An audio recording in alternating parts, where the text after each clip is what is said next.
फिर वह राक्षस मेरी ओर देखता है और उसने मुझे अपने भयानक विशाल हाथ से पकड़ लिया। वह मुझे मेरे खोपड़ी से पकड़ता है और उसे कुचलना शुरू कर देता है। और जब वह यह कर रहा था, मैं शारीरिक रूप से सचमुच दर्द महसूस कर सकती थी। हेलो दोस्तों, मेरा नाम फरीजा है। मैं एक पूर्व मुस्लिम हूँ। कोविड के दौरान प्रभु यीशु ने मुझे कैलिफोर्निया जाने का मौका दिया और मैं नॉर्दर्न कैलिफोर्निया चली गई। लेकिन यह मेरे लिए बहुत मुश्किल समय था। यह मेरे जीवन का बहुत ही उथल-पुथल भरा दौर था। उस समय मेरे पिता को कैंसर हो गया और वह बहुत बीमार हो गए। मुझे अपनी नौकरी खोनी पड़ी और मेरी सेहत भी खराब हो गई। यह मेरे जीवन का वास्तव में अंधेरा समय था। लेकिन उसी समय मैंने उस समय के दौरान बहुत सी अलौकिक चीजें भी अनुभव की। तो उस समय जब मैं प्रभु यीशु को ढूंढ रही थी, जब मैं इस जीवन में अपना उद्देश्य खोजने की कोशिश कर रही थी, मैं प्रभु का पीछा करती रही। और उसी दौरान जिस शहर में मैं रहती थी, वहाँ एक सभा हुई जहाँ एक विशेष प्रवक्ता थे और जिनके बड़े तंबू वाले क्रुसेड होते थे और वहाँ लोग आते थे और उन बैठकों में लोग चंगे हो जाते थे। तो उन्होंने 2020 या 2021 में फिर से ऐसा ही एक क्रुसेड आयोजन किया। तो मैं उन बैठकों में से एक में गई। वहां मैं इसलिए गई क्योंकि मैं अपनी कमर के निचले हिस्से के लिए चंगाई पाना चाहती थी। मेरी कमर के निचले हिस्से में मुझे दर्द था और मैं प्रभु यीशु से प्रार्थना कर रही थी कि वह मुझे चंगा करे, पर ऐसा नहीं हुआ। पर मैंने विश्वास बनाए रखा कि प्रभु मुझे चंगा कर सकता है। और उस समय मैं डॉक्टर के पास भी नहीं जा पा रही थी क्योंकि मेरे पास स्वास्थ्य बीमा नहीं था। तो मैं हर बात में परमेश्वर पर भरोसा कर रही थी कि वह मेरे डॉक्टर हैं, वह मेरे सब कुछ हैं। तो मैं परमेश्वर पर निर्भर थी और मैं उससे चंगाई की प्रार्थना कर रही थी। और इसलिए मैं इस सभा में गई, सिर्फ इस उम्मीद में कि शायद मुझे मेरी कमर के दर्द के लिए चंगाई मिले। तो मैं उस बैठक में गई और यह शानदार थी। यह किसी भी अन्य करिश्माई बड़े सम्मेलन की तरह ही थी। यह आत्मा से भरी हुई थी और सब कुछ ऊर्जावान था और लोग तरह तरह की भावनाओं में ऊंचे थे। यह बढ़िया था।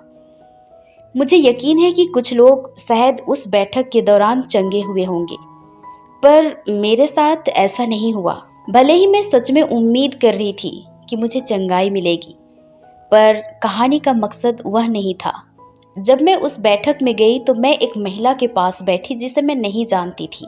और बैठक के दौरान ऐसा समय आया जब हम सभी को उठकर एक साथी ढूंढना था और एक दूसरे के लिए प्रार्थना करनी थी। तो मैं उठी और वह मेरे बगल में थी। तो हम दोनों ने एक दूसरे पर हाथ रखे और एक दूसरे के लिए प्रार्थना करनी शुरू की। और मैं उम्मीद कर रही थी कि वह मेरे लिए प्रार्थना करेगी और मुझे मेरी कमर के निचले हिस्से के लिए चंगाई मिलेगी। और गौर करने वाली बात, यह महिला मेरे बारे में जानती नहीं थी कि मैं कौन हूँ और कहाँ से हूँ। लेकिन जब वह मेरे लिए प्रार्थना कर रही थी, मैं परमेश्वर की आत्मा को मुझ पर महसूस कर सकती थी। यह बहुत शक्तिशाली था और मुझे पता था कि यह महिला परमेश्वर की एक निष्ठावान दासी थी। वह सिर्फ आधी धीमी मसीही नहीं थी। मुझे मालूम था कि वह महिला पवित्र आत्मा से परिपूर्ण थी। तो हमने प्रार्थना पूरी की और फिर वह मेरे ऊपर भविष्यवाणी करने लगी। वह मुझे बता रही थी कि प्रभु यीशु मुझे मुसलमान राष्ट्र के बीच सुसमाचार साझा करने के लिए उपयोग करेगा और कई लोग मुसलमानों में से मेरे माध्यम से प्रभु यीशु के पास आएंगे। लेकिन साथ ही एक पूर्व मुस्लिम होना आसान नहीं है, क्योंकि आपको काफी बार हमलों का सामना करना पड़ता है और यह सुरक्षित नहीं होता। तो कभी कभी जब आप इन भविष्यवाणी शब्दों को पाते हैं तो आप कुछ हद तक जानते हैं कि इसके होने के लिए आपको क्या कुछ त्याग करना पड़ सकता है। हालांकि मैं उस बात से बहुत प्रोत्साहित हुई थी जो वह मुझसे कह रही थी, पर साथ ही मैं हर बार लोगों से जब भी मुझे भविष्यवाणी की जाती है, मैं हमेशा संदेह करती थी और इसलिए मैंने इसे दिल पर नहीं लिया। पर मैंने कहा ठीक है, मैं प्रार्थना करूंगी, क्योंकि हालांकि मैं एक पूर्व मुस्लिम हूँ और मुझे मुस्लिम राष्ट्र के लिए बोझ है। पर मुझे बस नहीं पता था कि मैं इसे कैसे करूंगी। मुझे बिल्कुल भी अंदाजा नहीं था कि कैसे। तो उसके बाद उसने मेरे लिए प्रार्थना की और मैंने उसे स्वीकार किया। मुझे मेरी कमर के निचले हिस्से का चंगाई नहीं मिला, पर मैंने कहा, ठीक है परमेश्वर, मुझे और कभी चंगा करेंगे। और उसके बाद वह महिला अपनी कहानी बताने लगी। अपने 40 के दशक में वह अपनी उम्र के लिए बहुत अच्छी दिखती थी। फिर उसने बताया कि उसका एक बेटा है और वह मुस्लिम है और वह अभी जेल में है। वह कह रही थी कि वह जेल में इस्लाम स्वीकार कर चुका है, पर मुझे पता है कि वह प्रभु की ओर आएगा। यह सिर्फ उसका विद्रोही दौर है और वह इसमें से निकलेगा। इस तरह वह इतनी निश्चित थी। वह कह रही थी कि ऐसा जरूर होगा एक दिन, और उसके मन में कोई संदेह नहीं था। सो जाहिर है वह एक भविष्यवक्ता थी, इसलिए वह जानती थी कि परमेश्वर क्या कर रहा है। तो वह बहुत ही ज्यादा अपने विश्वास में दृढ़ और परिपक्व थी, और मुझे लगा कि मैं उन पर विश्वास कर सकती हूँ। यह एक बहुत ही रोचक अनुभव था। यह बहुत आत्मा भरा था और मुझे इसकी जरूरत थी। और इस दौरान, जैसा कि आप लोग जानते ही होंगे, कोविड के दौरान बहुत से लोग टिकटॉक पर थे और हर कोई टिकटॉक पर कंटेंट बना रहा था, क्योंकि ज्यादातर लोग घर पर फंसे हुए थे और उनके पास कुछ भी करने को नहीं था। इसलिए सब टिकटॉक पर थे और मैं भी टिकटॉक पर थी। मैंने टिकटॉक पर कुछ कंटेंट बनाना शुरू किया। यह किसी विशेष तरह का नहीं था, लेकिन एक दिन मैंने अपनी टेस्टिमोनी रिकॉर्ड कर ली। मुझे नहीं पता मुझे क्या प्रेरित किया, पर मैंने इसे अपने आईफोन पर रिकॉर्ड कर लिया, पर मैंने उसे अपलोड नहीं किया। वह बस मेरे फ़ोन में था, जिसमें मैंने बस यह साझा किया कि मैं एक पूर्व मुस्लिम हूँ और प्रभु यीशु ने मुझे बचाया। और वह वीडियो कुछ दिनों तक मेरे फ़ोन में ही रहा और मैंने उस पर ध्यान भी नहीं दिया। लेकिन एक दिन मैं बस अपनी ही दुनिया में थी और मैंने अपनी आत्मा में महसूस किया कि पवित्र आत्मा चाहता है कि मैं वह वीडियो साझा करूं। ईमानदारी से कहूं तो मैं उसके बारे में बिल्कुल भी नहीं सोच रही थी। मुझे यह भी नहीं पता था कि लोग टिकटॉक पर अपने टेस्टिमोनी साझा करते हैं या नहीं। मैंने बस रिकॉर्ड किया था और यह मेरे फ़ोन में था। और एक दिन पवित्र आत्मा ने कहा, ठीक है, तुम्हें वह वीडियो पोस्ट करना चाहिए। और इसके बाद मैंने कोई खास बात नहीं सोची और मैंने उसे पोस्ट कर दिया। और उस समय मेरे टिकटॉक पर इतने ज़्यादा व्यूज़ या फॉलोअर्स भी नहीं थे। लेकिन जैसे ही मैंने अपना टेस्टिमोनी वीडियो पोस्ट किया, अचानक उसे काफ़ी ध्यान मिला। लोग इसके बारे में और ज़्यादा जानना चाहते थे। तो मैंने वह पहला वीडियो पोस्ट किया और मुझे बहुत सारे कमेंट्स मिलने लगे। उनमें सकारात्मक और नकारात्मक दोनों थे। पर मैंने देखा कि बहुत से लोग मेरी कहानी में रुचि रखते थे और इस्लाम के बारे में और ज़्यादा जानना चाहते थे। मसीहियत और इस्लाम के बीच के अंतर के बारे में और ज़्यादा जानना चाहते थे। और इसलिए मैंने उन दो विषयों पर कंटेंट बनाना शुरू किया, क्योंकि लोगों की दिलचस्पी थी। पर साथ ही मुझे मुस्लिम समुदाय की ओर से बहुत प्रतिक्रिया भी मिल रही थी। लोग अपनी नफरत दिखा रहे थे और कभी कभी यह मुझे तनाव में डाल देता था और मुझे बहुत उदास और डिप्रेस कर देता था। हालांकि मुझे पता था कि यह एक आध्यात्मिक हमला जैसा था, पर मैंने उन वीडियोस को बनाना जारी रखा क्योंकि मुझे पता था कि वहाँ लोग हैं जिन्हें परमेश्वर के वचन को सुनने की जरूरत थी। तो इस समय जब मैं इन आध्यात्मिक हमलों को कमेंट्स के जरिए महसूस कर रही थी और शत्रु की मौजूदगी को अपने चारों ओर महसूस कर रही थी, मैं जानती थी कि वह बस यह पसंद नहीं करता कि मैं यह कर रही हूँ। जब मैं शारीरिक रूप से इन सभी आध्यात्मिक हमलों का सामना कर रही थी, तो मुझे बहुत डरावने सपने आने लगे और मैंने अपने सपनों में बहुत अंधेरी चीजें देखनी शुरू कर दी। और यह एक विशिष्ट सपना जो मैंने देखा था, उसने मुझे गहरा प्रभावित किया और मुझे पता था कि यह सीधे नर्क के गड्ढे से आया था।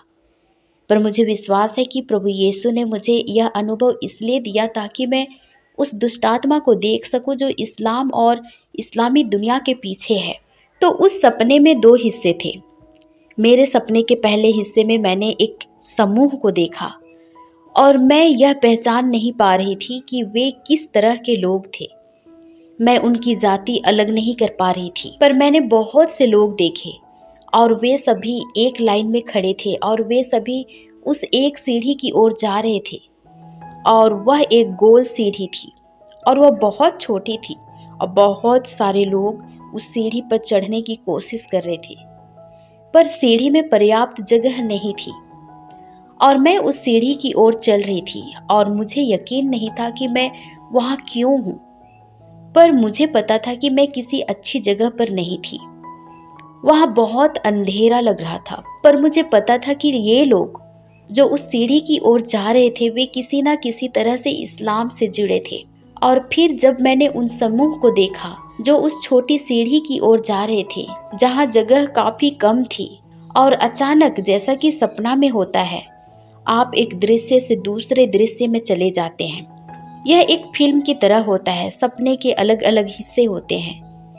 तो जब मैंने उस हिस्से को देखा तो अचानक मैं सपने के दूसरे हिस्से में पहुंच गई और यही वह हिस्सा था जब मैंने एक बहुत बड़ा दुष्टात्मा, एक राक्षस को देखा। एक सचमुच बहुत बड़ा राक्षस। वह बहुत विशाल था, उसका चेहरा बहुत बदला हुआ और भद्दा दिखता था। फिर वह राक्षस मेरी ओर देखता है और उसने मुझे अपने भयानक विशाल हाथ से पकड़ लिया। वह मुझे मेरे खोपड़ी से पकड़ता है और उसे कुचलना शुरू कर देता है। और जब वह यह कर रहा था मैं शारीरिक रूप से सचमुच दर्द महसूस कर सकती थी। आप जानते हैं, यह उन सपनों में से एक था जहां आप सच में सब कुछ महसूस कर सकते हैं जो आपके साथ हो रहा होता है। यह अब सपना जैसा नहीं लग रहा था। मुझे ऐसा लगा कि कोई मेरी खोपड़ी कुचल रहा है और मैं दर्द महसूस कर रही थी, जैसे उसके नाखून मेरी खोपड़ी में घुस रहे हों और वह उसे कुचल रहा हो। यह बहुत दर्दनाक था। और जब वह मेरी खोपड़ी कुचल रहा था, वह चिल्ला रहा था और मुझ पर चीख रहा था। वह मुझसे बहुत गुस्से में था और चिल्लाते हुए कह रहा था कि इस्लाम ही धर्म है, इस्लाम अल्लाह का सच्चा धर्म है और मोहम्मद उसके पैगंबर हैं।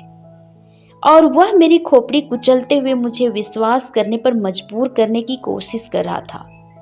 वह मुझे यातना दे रहा था और बता रहा था कि यही सच्चाई है। यह बहुत डरावना और पीड़ादायक था और मैं शारीरिक रूप से महसूस कर सकती थी कि वह मेरी खोपड़ी कुचलने ही वाला है। और फिर अचानक यह रुक गया। जब वह रुका तो मैं उठ गई और मुझे बहुत तेज सिर दर्द हुआ। लगभग 20-30 मिनट तक मुझे बहुत दर्द रहा। मुझे ऐसा लगा जैसे मैं किसी दुष्टात्मा द्वारा शारीरिक रूप से उत्पीड़ित हो रही हूँ। मैं इसे सिर्फ अपनी आत्मा में ही नहीं, अपने शरीर में भी महसूस कर रही थी और इसलिए यह बहुत थकाने वाला अनुभव था। और उस समय मुझे स्पष्ट रूप से पता था कि यह एक आत्मा थी जो इस्लामी दुनिया के लिए नियुक्त थी और जो मुझसे नफरत करती थी। उस दुष्ट आत्मा को यह पसंद नहीं था कि मैं मुस्लिम समुदाय के साथ सुसमाचार साझा कर रही हूँ और वह मुझ पर जोर डालकर ये मानने के लिए मजबूर कर रहा था कि इस्लाम सत्य है और मोहम्मद अल्लाह के पैगंबर हैं। जब भी आप मुसलमानों के साथ सुसमाचार साझा करते हैं तो आपको यह जानना चाहिए कि आप भौतिक युद्ध नहीं लड़ रहे हैं, आप एक आध्यात्मिक युद्ध लड़ रहे हैं और इसके पीछे संस्थाएं हैं। यही वजह है कि लोग अंधे हैं और नहीं देख पाते।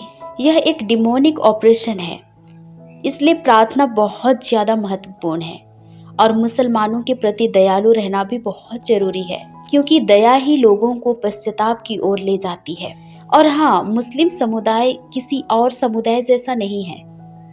जब आप मुसलमानों के साथ सुसमाचार साझा करने का विकल्प चुनते हैं तो आपको समझना होगा कि आप उन संस्थाओं के खिलाफ जा रहे हैं जो आपसे नफरत करेंगी।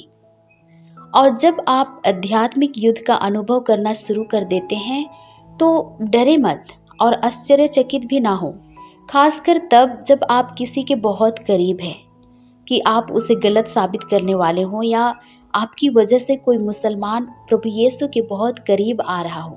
और अगर आप भारी आध्यात्मिक युद्ध अनुभव करना शुरू करें तो डरे मत। प्रार्थना करें और जान लें कि वह सही मार्ग पर है, और ये ना सोचें कि आप कुछ गलत कर रहे हैं। अगर प्रभु यीशु आपको इस मार्ग पर ले जा रहे हैं, अगर वह आपको मुसलमानों के साथ सुसमाचार साझा करने के लिए प्रेरित कर रहे हैं, तो जान लीजिए कि वह आपके साथ है और वह आपकी मदद करेगा। मैं बस आपको यही जानकारी देना चाहती हूँ कि इस्लाम के डीमंस, दुष्ट आत्माएं बहुत ताकतवर हैं। वे बहुत गुस्से में भी होते हैं। यदि आपने देखा हो तो बहुत से मुसलमान बहस करते समय बहुत गुस्सा दिखाते हैं, क्योंकि वह गुस्सा किसी खास जगह से आती है। इसलिए जब आप किसी से बात कर रहे हो तो सिर्फ इस बात का ध्यान रखें, आध्यात्मिक दुनिया मौजूद है और उस इंसान के पीछे दुष्टात्मा भी हो सकती है। इसलिए उस व्यक्ति के लिए सहानुभूति रखें। आप समझें कि आप असल में उस व्यक्ति से लड़ नहीं रहे, बल्कि उस पीछे वाली आत्मा से लड़ रहे हैं। आपको उस व्यक्ति के लिए प्यार और दया रखनी चाहिए और प्रभु यीशु से प्रार्थना करें कि वह उन्हें आज़ाद करे और उनकी आंखें खोले। तो हाँ, वह सपना अच्छा नहीं था, यह बिल्कुल अलग था, यह बहुत ताकतवर था और ख़ास तौर पर यह मुस्लिम दुनिया के बारे में था। और यह तब हुआ जब मैंने अपनी गवाही साझा करना और मसीह यीशु का संदेश सार्वजनिक रूप से बताना शुरू किया था।